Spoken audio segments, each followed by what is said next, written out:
So I decided to join the Army at 17 for a few reasons. I, at the time, really wanted to be in law enforcement. So I was like, I'm going to join the Army and then, come back and be a cop. And then I always wanted to be in the FBI, so that was like my main goal. When I got overseas, I got to work in the public affairs shop as a photojournalist for the year.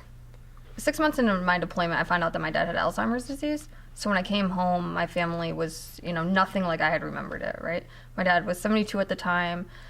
I came home. He permanently lived in a nursing home. I jumped right back into college. We lost our family home. My mom couldn't pay the bill, with my dad out of work. So everything was just like crazy. Like my friends were frustrated with me. I had like a failing relationship.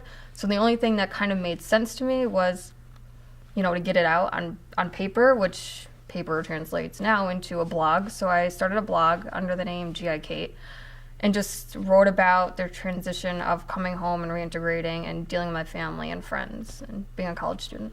So I never did anything normal in college. Like, I knew how to get to my classes and where to get hot chocolate and like a bagel, and then that was it. Like, I never been in a dorm, never went to a party, never did anything like that. And my friend just invited me for the first time to a Georgetown basketball game, and they were so excited. And I was like, this is bizarre to me. And my friend was like, well, this is like, Iraq was our college experience, and this is normal college experience, I guess.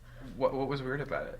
I don't know. It's weird. Like, why do you guys, not you, but why did they care so much about Georgetown and then I don't get it. And then you probably think I'm weird because I want to go back to Iraq. I don't get why people freak out, if they're stuck in traffic for 5 minutes or the line's too long at the grocery store, or things like that. I don't give a shit about. Like, I'm happy because I can walk. I've seen being surrounded by people who've lost limbs, that matters. Your petty bullshit doesn't matter to me. So initially when I came home, and for years, the Iraq War was always something that I associated with my father getting sick, my family losing their house, strained relationships. I looked at it as, for a few years, as something that was negative, but